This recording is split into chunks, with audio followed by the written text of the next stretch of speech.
اس دربار میں اور میرے دربار میں کیا فرق ہوگا؟ وہ کافر کا دربار ہے، یہ شہنشاہ کائنات کا دربار ہے، رحمت للعالمین کا دربار ہے، ساقی کوثر کا دربار ہے، شافی محشر کا دربار ہے، اللہ کے محبوب کا دربار ہے، آمنہ کے در یتیم کا دربار ہے، فاطمہ الزہرا کے ابا کا دربار ہے۔ اور بلال جلدی کر میرے دربار میں کافر کی بیٹی آئے، میں اس کا بھی پردہ کروں گا۔ دوستو، میں آپ کے سامنے پھر سے قاری حنیف صاحب کا بہت بہترین بیان لے کر حاضر ہوا ہوں، اور آج کا عنوان ہے حضور صلی اللہ علیہ وسلم اور یہودی لڑکی کا عجیب واقعہ۔ آئیے اس بیان کو آخر تک سنتے ہیں۔ یہ تو پہلے بتاؤ کہ تم مسلمان بھی ہو کہ نہیں؟ مسلمان یوں ہوا کرتے، آنکھ مسلمان والی نہیں، زبان مسلمان والی نہیں، ہاتھ مسلمان والا نہیں، دل مسلمان والا نہیں، نیت مسلمان والی نہیں، یہ مسلمانی ہے؟ صحابہ اکرام رضوان اللہ تعالی علیہ مجمعین، اللہ تعالیٰ کی کروڑا رحمتیں نازل ہو حضرات صحابہ اکرام کی قبروں پہ۔ دربار رسالت ہے، سب کہہ دو صلی اللہ علیہ وسلم۔ سبحان اللہ، کتنے خوش نصیب تھے وہ لوگ جو محمد کریم صلی اللہ علیہ وسلم کی مجلس میں بیٹھا کرتے تھے، کانوں میں آواز آتی تھی مصطفیٰ کریم کی، دیدار ہوتا تھا امام الانبیاء کا۔ کتنے خوش نصیب تھے یہ لوگ۔ جنگ سے واپس آئے صحابہ اکرام، ایک لڑکی کو پکڑ کے لائے جو لڑنے آئی تھی، کفار کے ساتھ مل کر مسلمانوں کا مقابلہ کرنے آئی۔ میدان جہاد میں سے صحابہ اکرام پکڑ کے لائے، قیدی ہے، کافرہ عورت ہے، غیر مسلم ہے۔ شہنشاہ کائنات حضرت محمد الرسول اللہ صلی اللہ تعالی علیہ وسلم کے دربار میں لا کے بٹھا دیا۔ ننگے سر ہے، ننگے منہ ہے، ننگے ہاتھ پیر ہیں۔ اللہ اکبر۔ کبھی آپ نے سوچا نہیں کہ تو کتنے بڑے نبی کا امتی ہے، کتنے بڑے سردار کا غلام ہے؟ رحمت والی چادر اتار کر فرمائی، او بلال یہ میری چادر لے لے، اس لڑکی کے سر پہ ڈال دے، پردہ کرا دے۔ عرض کیا گیا کسی کافر کی لڑکی ہے، یہودی کی لڑکی ہے، عیسائی کی لڑکی ہے، غیر مسلم کی لڑکی ہے، میدان جہاد سے گرفتار کر کے لائی گئی، قیدی لڑکی ہے، لڑنے آئی تھی، مارنے آئی تھی، اسلام کی دشمن ہے، دین کی دشمن ہے، قرآن کی دشمن ہے، مذہب کی دشمن ہے، خدا اور اس کے رسول کی دشمن ہے۔ اللہ تعالیٰ کے نبی حضرت محمد کریم صلی اللہ علیہ وسلم نے فرمایا، او لوگو ٹھیک ہے، لڑکی کافر کی ہے، کفر کی حالت میں پلی ہے، کفر پھیلانے آئی ہے، کفر کو بچانے آئی ہے، اسلام کا مقابلہ کرنے آئی ہے، اسلام کو مٹانے کے لیے آئی ہے، پر اے میرے دیوانوں یہ تو بتاؤ، اپنے باپ کافر کے دربار میں بھی ننگے سر بیٹھے اور میں کالے کملی والے کے دربار میں بھی ننگی بیٹھے۔ سبحان اللہ۔ پھر اس دربار میں اور میرے دربار میں کیا فرق ہوگا؟ وہ کافر کا دربار ہے، یہ شہنشاہ کائنات کا دربار ہے، رحمت للعالمین کا دربار ہے، ساقی کوثر کا دربار ہے، شافی محشر کا دربار ہے، اللہ کے محبوب کا دربار ہے، آمنہ کے در یتیم کا دربار ہے، فاطمہ الزہرا کے ابا کا دربار ہے۔ اور بلال جلدی کر میرے دربار میں کافر کی بیٹی آئے، میں اس کا بھی پردہ کروں گا۔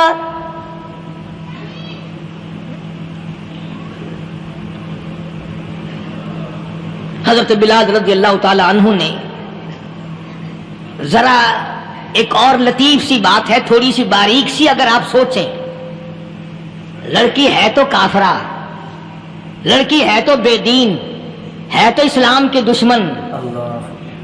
میں تو کئی مرتبہ سوچا کرتا ہوں کہ واہ لڑکی تیرا مقدر، ہے تو کافر کی بیٹی، خود بھی کافرہ ہے، مگر مقدر تو دیکھو، امام الانبیاء کی چادر سر پہ ڈالے بیٹھی ہے۔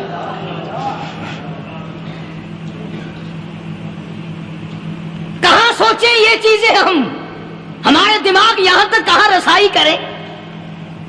میرا تو دل چاہتا اگر میں ہوتا اس کافر بیٹی کے ہی پاؤں دھو کر پی لیتا۔ تو ایڈی مقدروں والی، تو اینی خوش نصیب، ابھی ابھی قیدی بن کر آئی، ابھی ابھی ہاتھوں میں ہتکڑی تھی، اور ابھی ابھی سر پہ رحمت دو عالم کی رحمت والی چادر ہے۔ اور پھر آپ نے پوچھا اب تو کیا چاہتی ہے، کیا چاہتی ہے؟ اللہ اکبر، کہنے لگی میرے گھر پہنچا دو، لا الہ الا میں اپنے گھر جانا چاہتی ہوں۔ دو نوجوان صحابہ کو بلایا، فرمایا کہ انسانی رشتے کا تقاضا ہے، لڑکی نے ہم سے پناہ مانگی اور اپنے گھر جانا چاہتی ہے، ہم نے اس کو معاف کر دیا، جاؤ گھر چھوڑاؤ۔ اب گھر پہنچانے کا مطلب یہ تو تھا نہیں کہ حسین گائی پہنچا دو، دولت گیٹ پہنچا دو، خدا جانے کتنی دور گھر ہوگا، لڑنے جو آئی تھی۔ یوں لکھا ہے علماء اکرام نے، ذرا توجہ کریں، اور سچی بات تو یہ ہے اپنے دامن میں بھی ہاتھ مار کے دیکھو کہ ہم کیسے ہیں۔ محمد الرسول اللہ صلی اللہ علیہ وسلم کے دو جوان دیوانے ساتھ ساتھ اس کے چلتے ہیں، ایک ادھر چل رہا ہے ایک ادھر چل رہا ہے، جنگل کا راستہ ہے، رات بھی راستے میں آئی ہے۔ نوجوان لڑکی کا بیان ہے، اپنے بھائی کو جا کے کہتی ہے یہ دونوں جوان میری ساتھ راستہ چلتے آئے، میری ساتھ سفر طے کرتے آئے، پر اے میرے بھائی جان، رب کائنات کی قسم مجھے تو یوں معلوم ہوتا تھا دونوں اندھے چل رہے۔ مجال ہے میری طرف نظر اٹھائی ہو، یہاں تو رکشے والے کا داؤ لگ جائے وہ بعد نہیں آتا، ٹانگے والے کا داؤ لگ جائے وہ بعد نہیں آتا، اور پیر صاحب تو اپنے یہاں سے خشک جانے کیسے دیں گے؟ کیوں جانے دیں؟ کیا مطلب؟ یہ شرافت ہے، یہ دین ہے، یہ اسلام ہے۔ مسلمان کی بیٹی کی عزت پہ ڈاکے ڈالنا، خدا کی قسم اگر اسلام کی حکومت ہو اور جس نبی کا تو نام لے کر جنت میں جانا چاہتا ہے، اگر نبی کا قانون زندہ ہو، قرآن کا قانون عدالت میں ہو، آنکھیں نکال دی جائیں۔ بے غیرت قوم، بے حیا اور بے شرم قوم، شرم نہیں آتی کہ زندگی کس طرح بسر ہوتی ہے۔ یہ کافروں کی بیٹیاں ہیں، یہ کسی یہودی کی بیٹیاں ہیں، چکلے چل رہے ہیں، بدماشی کے اڈے چل رہے ہیں، سب کو پتا ہے، افسروں کو پتا ہے، چھوٹے بڑوں لیڈروں کو پتا ہے۔ کون روکے؟ کس لیے روکے؟ سبحان اللہ۔ پھر یاد رکھو بات محمد کریم صلی اللہ علیہ وسلم کی، فرمایا جس ملک میں جس شہر میں زنا ہوگا، اللہ کے نبی نے فرمایا وہ جس دن برباد ہوگا آواز بھی نہیں آئے گی۔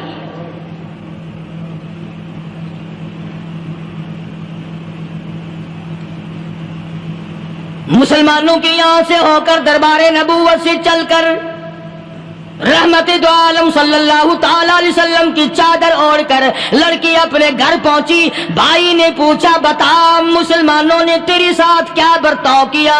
مسلمان تجھے پکڑ کے لے گئے تھے، اتنی خوبصورت ہے تو، ایسی حسینہ ہے، شباب تیرا، حسن تیرا، جمال تیرا، شکل و صورت نرالی، نقش نرالے، آنکھیں تیری نرالی، چہرہ تیرا نرالا، لب تیرے نرالے، قد و قامت تیری نرالی، حسن تیرا شان والا، جوانی شباب ہے، بتا مسلمانوں نے تیرے ساتھ کیا گزری؟ رونے لگی اور کہنے لگی تو میرا ماجایا بھائی ہے، پر میں کیا بتاؤں، زمین و آسمان کے مالک کی قسم، سمندروں کے پیدا کرنے والے کی قسم، درختوں کی پتی پیدا کرنے والے کی قسم، ان پہاڑوں اور زمین کے ذرات کو پیدا کرنے والے کی قسم، جو میری عزت کی حفاظت محمد کے غلاموں نے کی ہے، وہ تو ماجایا بھائی بھی نہیں کر سکتا۔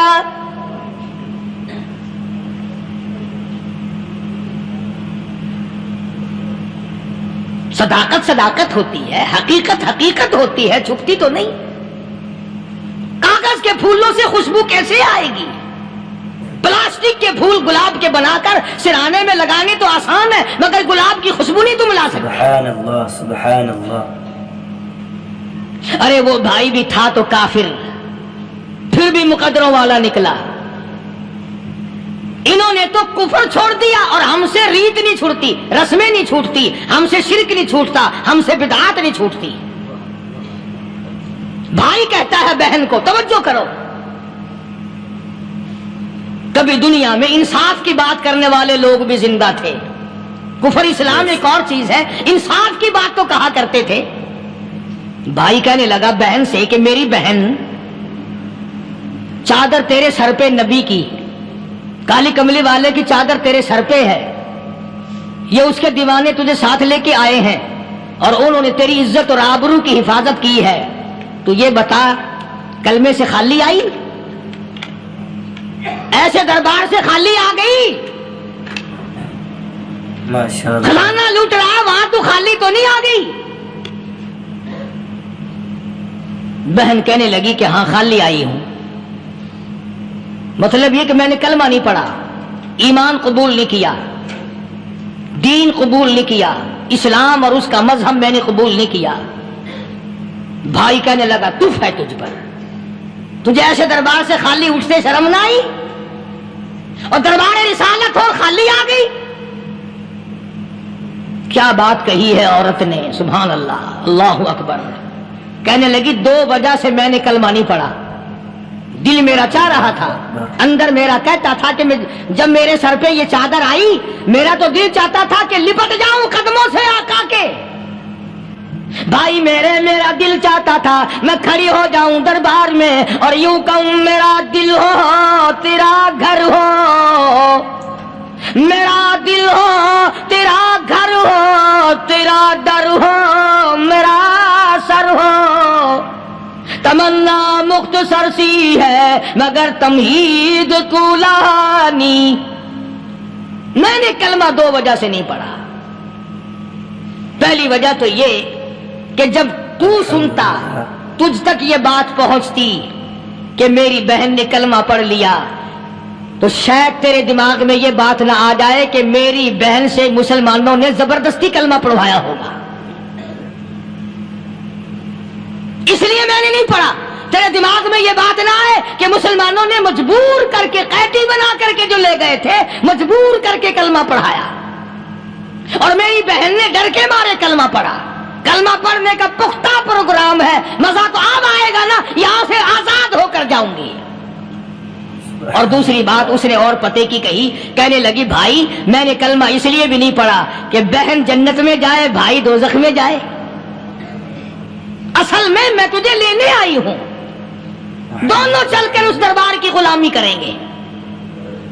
میں نے یہ خوف کھایا کہ میرا بھائی غصے میں آ کر کفر پر اور مضبوط نہ ہو جائے، اس لیے مجھے آنے کی کوئی ضرورت نہیں تھی. اور کہنے لگی او میرے بھائی وہ دربار کوئی واپس آنے کا تھوڑا ہی ہے، وہاں تو جو گیا قربان ہو گیا، جو گیا قربان ہو گیا. چلو چلتے ہیں. دونوں بہن بھائی آ کر حضور اکرم صلی اللہ علیہ وسلم کے ہاتھ پہ کلمہ پڑھ کر مسلمان بن جاتے ہیں.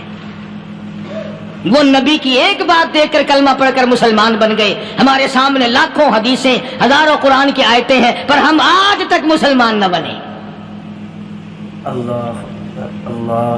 جب مرضی آئی نماز پڑھ لی، جب مرضی آئی زکات دے دی، جب مرضی آئی قرآن پڑھ لیا، جب مرضی آئی دین ایمان کر لیا، مرضی آئی چوری کر لی، مرضی آئی ٹھگی مار لی. اس کا نام دین نہیں ہے، اس کا نام ٹھگی اور فریب ہے. اس لیے قرآن کریم نے للکار کی کہا تأمرون الناس بالبر وتنسون انفسکم وانتم تتلون الکتاب. دوسروں کو اسلام کا نام لیتے ہو، دوسروں کے سامنے مسلمان بنتے ہو، حالانکہ تم کتاب پڑھتے ہو اللہ کی. افلا تعقلون، سوچتے کیوں نہیں ہو کہ تم کدھر چلے ہو؟ کیا پروگرام بنائے بیٹھے ہو؟ زندگی کا لاہ عمل یہ تو نہیں ہونا چاہیے جو تم نے بنایا ہوا ہے. اور آگے فرمایا تأمرون الناس بالبر وتنسون انفسکم وانتم تتلون الکتاب افلا تعقلون واستعینوا بالصبر والصلاة. اگر تکلیف آئے، پریشانی آئے، کوئی مصیبت آئے تو صبر اور نماز کے ساتھ قائم رہو. یعنی صبر نماز کے بغیر حاصل نہیں ہوگا، اور نماز قبول ہوگی تو صبر خود بخود آ جائے گا. چنانچہ اللہ والوں کی زندگی کا مطالعہ کرو، کتابیں اور حالات پڑھ کر کے دیکھو کہ انہوں نے ساری عمر میں ایک ایک نماز بھی ضائع نہیں ہونے دی. تمام عمر میں ایک ایک نماز ضائع نہیں ہونے تھی. اور ہم لوگوں کی جوانی یوں ہی بیت جاتی ہے, جوانی یوں ہی گزر جاتی ہے.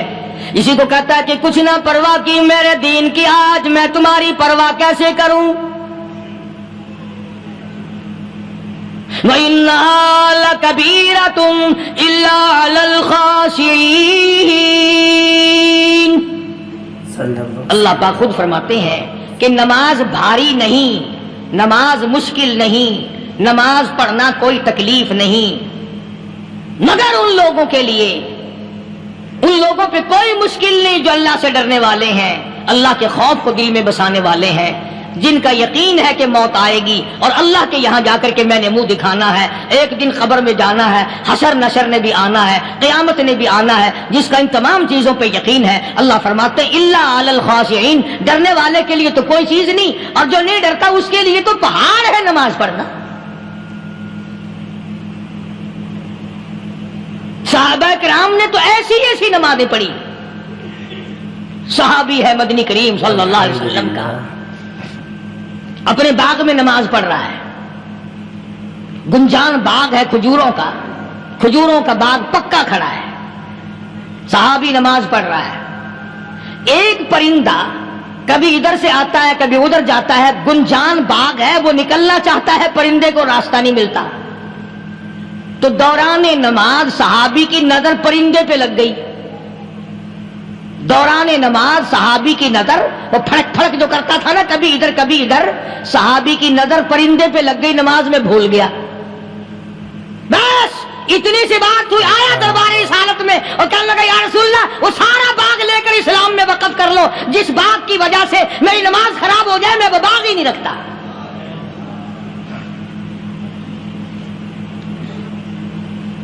ہمارے یہاں بھی کوئی عظمت ہے نماز کی,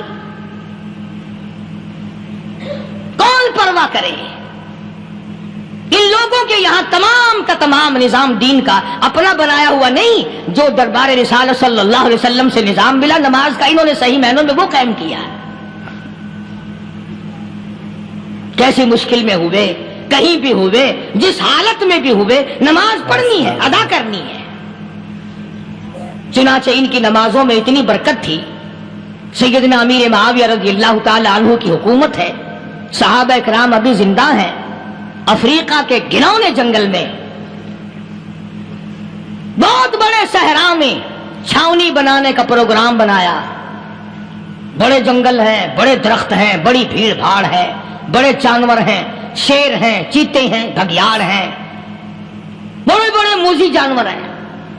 تو اس علاقے کے لوگوں نے بتایا کہ تم مار کھاؤ گے, یہاں تو بڑے بڑے جانور تمہیں کھا جائیں گے, تم یہ کیا سوچ کر آئے ہو, تمہیں یہ نہیں چھوڑیں گے, جانور کھا جائیں گے, تمہیں یہاں چھوڑی بناؤ گے. صحابہ کہنے لگے نہیں ہمارے پاس ہتھیار ہے. کمانڈر کہنے لگا, ایک صحابی تھا حضور اکرم صلی اللہ علیہ وسلم کے زمانے کا دیدار کرنے والا, بڑا دیوانہ پروانہ. کمانڈر نے اسے حکم دیا تو 2 وضو کر, 2 رکعت نماز ادا کر, اور 2 رکعت نماز ادا کرنے کے بعد درخت پہ چڑھ جا, اور درخت پہ چڑھ کر یہ آواز لگا, او جنگل کے ہاتھیوں, او جنگل کے بھگیاڑوں, او جنگل کے شیروں, او جنگل کے موذی جانوروں, اور ناگ وٹھوؤں, اور سانپ بیچھوں, اور فلاں جانوروں, اور فلاں جانوروں, ہم غلام ہیں محمد عربی صلی اللہ تعالی علیہ وسلم کے, اور میں تمہیں حکم دیتا ہوں 24 گھنٹے کی اجازت ہے, 24 گھنٹے کے اندر اندر تمام جنگل خالی مانگتا ہوں.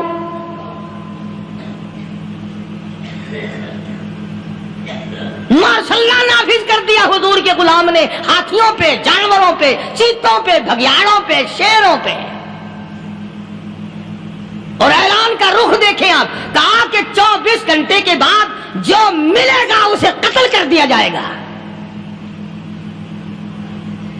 اب اگر ہم میں سے وہاں کوئی ہوتا, کہتے ہو بڑے پاگل ہیں بھائی, کس سے باتیں کر رہے ہیں, ہاتھیوں سے باتیں ہو رہی ہیں, چیتے اور شیروں سے باتیں ہو رہی ہیں, بھگیاڑوں سے گپیں ہو رہی ہیں, لے جاؤ پاگل خانے میں. مگر یہ بات نہیں, صحابہ جانتے تھے شیر بھی اس کی مخلوق ہے, چیتا بھی اس کی مخلوق ہے, بگیاڑ بھی اس کی مخلوق ہے, ہاتھی بھی اس کی مخلوق ہے, اور ہم اس کے دیوانے ہیں, ہم اس کے بندے ہیں. جب اس کا ہی حکم نافذ کرنے کے لیے ہم نکلے ہیں, اب ہمارے سامنے کوئی چیز ٹھہر نہیں سکتی.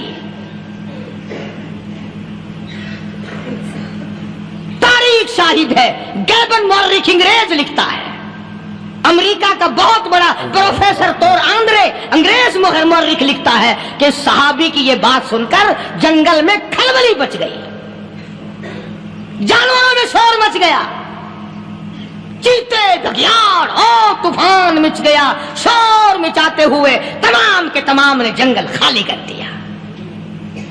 مسلمان، جب تیرے اندر ایمان تھا، جب تیرا قرآن پہ ایمان تھا، جب تیرا نبی پاک صلی اللہ علیہ وسلم پہ ایمان تھا، جب تیرا حضور کی رسالت پہ ایمان تھا، جب اللہ کی توحید پہ تیرا ایمان تھا، اور تیرا مقابلہ شیر نہیں کر سکتا تھا، تیرا مقابلہ چیتا نہیں کر سکتا تھا، آج ایمان پلے ہے نہیں، آج تو ڈر کے مارے مر رہا ہے اور مرے گا۔ الحمدللہ۔ ایک صحابی جنگل میں راستہ بھول گیا اور بھول کر اور زیادہ صحرا میں جنگل میں نکل گیا، دیکھتا کیا صحابی سامنے سے شیر آیا، صحابی نے تو شیر کو دیکھ لیا اور شیر نے صحابی کو دیکھ لیا، اب شیر حملہ کرنے کا ارادہ کر رہا ہے، سامنے ہے، اللہ اکبر اللہ اکبر۔ صحابی نے للکار کر آواز دی، اور جنگل کے شیر، او جنگل کے شیر، کیا تو ان آنکھوں کو چیرنے کا ارادہ کرتا ہے جو آنکھیں محمد کریم صلی اللہ علیہ وسلم کے چہرے انور کا دیدار کر چکی ہے؟ ان آنکھوں کو پھاڑے گا، اس چہرے کو پھاڑے گا جس نے حضور صلی اللہ علیہ وسلم کا ایک دفعہ نہیں بار بار دیدار کیا ہے۔ تاریخ شاہد ہے، شیر جھکا، صحابی کے قریب آیا اور یوں لکھا کہ آگے بڑھ کر صحابی کے پاؤں چاٹنے لگا، پیر چاٹنے لگا اور زبان حال سے یوں کہنے لگا، اگر تو ان کا غلام ہے تو میں ان کے غلاموں کا غلام ہوں۔ یہ جو تمہیں کہتے پھرتے ہیں نا، غلام ہے رسول کے غلام ہے، غلام ہے رسول کے غلام ہے، شکل پہ دیکھنا 12 بجے ہوئے ملیں گے، بالکل جھوٹ، شکل نہیں غلاموں والی، اخلاق نہیں غلاموں والا، اعمال نہیں غلاموں والے، عقائد نہیں غلاموں والے، سیرت نہیں غلاموں والی، لباس نہیں غلاموں، اور غلام کائے کا؟ بازاروں میں پھرتے ہیں نا، جلوس نکالتے ہیں، غلام ہے رسول کے غلام ہے، اس گلی سے نکلے، آؤ یار بڑی اچھی فلم لگی وہاں چلتے ہیں، اب غلام فلم میں جا رہے ہیں، اب غلام بدماشی کرنے چلے ہیں۔ تو صحابی نے جب آواز دی، شیر نے جھک کر صحابی کے پاؤں چاٹے، اور یوں لکھا مورخین نے کہ بظاہر یوں کہنے لگا کہ تو راستہ بھول گیا، دم ہلاتا ہوا چلا، صحابی کو راستے میں چھوڑ کے گیا۔ اور مورخین نے یہاں تک لکھا ہے کہ جب صحابی سے شیر واپس ہونے لگا تو بھڑبڑا رہا تھا، گویا صحابی کو اپنی طرف متوجہ کرتا تھا، اور اس کے بعد خوشامدانہ عاجزانہ پہلو سے یہ کہتا تھا کہ او جانے والے، جس کا تو دیدار کرے گا اس کو میرا بھی سلام کہنا، ان کی خدمت میں میرا بھی سلام عرض کرنا۔ کوئی ایک واقعہ نہیں ہے، مدینہ منورہ سے شام کے راستے میں شیر آ کر کے بیٹھ گیا، لوگوں کا راستہ بند ہو گیا، کوئی آدھی مدینہ پاک میں واپس، اللہ ہر مسلمان کو مدینہ پاک کی زیارت نصیب فرمائے۔ ہاں مدینہ بڑی شے ہے، ہاں مدینہ نہ دیکھا تو کچھ بھی نہ دیکھا، ہاں الہی دکھلا دے مدینہ کیسی بستی ہے جہاں پر رات دن مولا تیری رحمت برستی ہے، وہ شہر نرالا، وہ گلیاں نرالی، وہ شاہراہیں نرالی، وہ گنبد خضرا نرالا، خدا کی قسم وہاں جو آسمان سے نور برستا ہے وہ بھی نرالا ہی ہے۔ کسی نے آ کر مدینے میں کہا کہ راستے میں شیر بیٹھا ہے، لوگوں کا راستہ روک رکھا ہے۔ عبداللہ بن عمر رضی اللہ تعالیٰ عنہ، صوفی صحابی، کوئی ایڈا بہادرانہ کام کرنے والا بھی نہیں، لاٹھی نہیں مانگتا، تلوار نہیں اٹھاتا، نیزہ نہیں اٹھاتا، تیر نہیں لیتا، گولی کا سامان نہیں، تیر و تلوار کا سامان نہیں، کوئی چیز نہیں، بے دھڑک بے جھجک جا کر شیر کا کان پکڑ کے مروڑ کے صحابی کہتا ہے، تجھے کس نے اجازت دی حضور کے غلاموں کا راستہ روکنے کی؟ تجھے شرم نہیں آتی؟ تو سرکار مدینہ کے غلاموں کا راستہ روکے بیٹھا ہے۔ تاریخ شاہد ہے، دم ہلاتا ہوا جنگل کو بھاگ گیا۔ اور آج اولاد ہمارے کہنے کی نہیں. شیروں کو تو کیا منائیں گے, اولاد نہیں مانتی, بیوی نہیں مانتی. کچھ اپنا بھی قصور مانو نا, کچھ گڑبڑ ہے نا اندر. اختر شیرانی نے بڑی عجیب بات کہی, اسی کو کہتا کہ یہ عذر امتحان ہے, جذبہ دل کیسا نکل آیا. یہ عذر امتحان ہے, جذبہ دل کیسا نکل آیا. میں الزام ملک کو دیتا تھا, قصور اپنا نکل آیا. گریبان میں جا کر دیکھو, ٹٹول کر کے دیکھو, اپنی نیتوں کو ہاتھ مار کے دیکھو, اپنے عقیدے کو ٹٹول کے دیکھو, اپنے ایمان کو تلاش کر کے دیکھو, اپنی نظروں سے پوچھو, اپنی زبان سے پوچھو, اپنے پیٹ سے پوچھو, تیرے اندر کیسی روزی جا رہی ہے. کیوں کر ہم کامیابی سے ہمکنار ہوں؟ یہ خلقت پھر ہمارے لیے غیر کیوں نہ بنے, یہ سارا جہان ہمارا دشمن کیوں نہ بنے. صحابہ تو ایسے بے دھڑک تھے, کسی شہنشاہ کی پرواہ نہیں کیا کرتے تھے, کسی شہنشاہ کی اللہ والے نہیں کرتے تھے. تم تو بڑے پیروں کو ماننے والوں, پر جو میں بات بتاؤں گا پیر کی وہ نہیں مانو گے. مجدد الفسانی سرہندی سب کہہ دو رحمت اللہ علیہ, نقشبندی خاندان کے سربراہ ہیں, بہت بڑے بزرگ ہیں. پکڑ کر کے لے گئے حکومت والے, بادشاہ کو سجدہ کرانا ہے, بادشاہ کو سجدہ کرانا ہے. وہ کاہے کا سجدہ کرتے تھے؟ وہ کسی سے ڈرتے ہی نہیں تھے, اللہ والا کسی سے ڈرا ہی نہیں کرتا. تو یوں سنا کا انتظام کیا گیا کہ دربار کے قریب جا کر ایک دیوار بناؤ, اس میں ایک چھوٹی سا روشن دان دریچہ موری لگاؤ, جس میں سے جھک کر بندہ اندر داخل ہو, تاکہ ایک دفعہ جھک جائے صحیح. یہ پیر, یہ درویش, یہ قلندر, یہ ولی, یہ مولوی جو اکڑا ہوا نہیں, اسے جھکا لو جس طرح سے بھی ہو سکے. اب تمہاری نظروں میں تو ہماری کوئی قیمت نہیں. تم جو یہاں جمعہ پڑھنے آتے ہو, تمہارے خیال میں ہماری کوئی قیمت نہیں. وضو کیا, سنتیں پڑھی, جمعہ پڑھایا, بس ہمیں نہ کوئی جانتا ہے نہ کوئی پہچانتا ہے. تم کیا جانو کہ صوبائی ہوم ڈپارٹمنٹ میں ہمارے تذکرے, مرکز گورنمنٹ میں ہمارے تذکرے, کون سیدھا چل رہا ہے, کون الٹا چل رہا ہے, کون ہمارے لیے خطرناک ہے. اور تمہیں کیا پتا, ہمیں تو لوگ ڈبل سٹار لکھتے ہیں. مجدد الفسانی سرہندی رحمت اللہ علیہ کے لیے کھڑکی بنائی گئی, جھک کر داخل ہوگا, اسی بہانے سے جھک جائے گا. مگر اللہ والوں کو عقل اللہ ہی عطا کرتا ہے. جب وہاں گئے نا, انہوں نے کہا جی اس میں سے داخل ہو کے اندر چلنا ہے. مجدد صاحب نے پہلے دونوں پیر داخل کیے, بجائے یوں جھک کر داخل ہونے کے یوں لمبے ہو کے داخل ہوئے. پیر اندر پہلے داخل کر لیے, یعنی اور بے ادبی کی کہ پیر پہلے لے, میرے پاؤں ہے تیرا سر ہے, لاؤ ملاقات کر. اللہ والا جھکا ہی نہیں. پر اس اللہ والے کو یہ پتا نہیں تھا کہ میں تو زندہ کے سامنے نہیں جھکتا, یہ مرووں کے سامنے جھکتے پھریں گے لوگ. انہیں یہ پتا نہیں تھا کہ یہ قبروں کی مٹی چاٹتے پھریں گے, یہ رات دن شرک کی لعنت میں گرفتار ہو کر کے مریں گے. لگے ہوئے ہیں میلے, بھر بھر کے خلقت جا رہی ہے. پھوڑے پھنسی کا علاج ہوگا, بیماریوں کا علاج ہوگا, پانی چشمے کا پی آؤ, پانی چشمے کا پی آؤ. مخدوم رشید کے علاقے کے سارے سال اس کھڈے میں لوگ ہگتے ہیں, اور انشاءاللہ یہ اس مہینے میں جا کر وہ گو کا ملا ہوا تبرک پی کے آتے ہیں. بڑا بہترین تبرک ہے وہ. نوح علیہ السلام کی قوم نے کشتی پخانہ کر کر کے بھر دی تھی نا.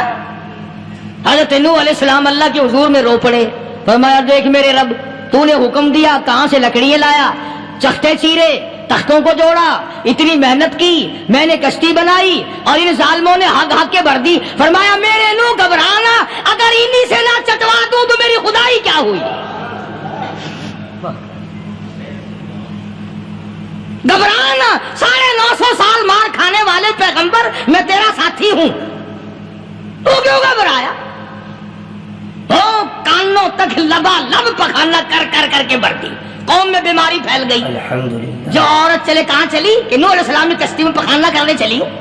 جو بڈھا پرانا پیپا جائے, بڑے میاں کہاں جا رہے ہو, کشتی میں پخانا کرنے چلا ہوں. اللہ میاں نے خارش کی بیماری بھیج دی.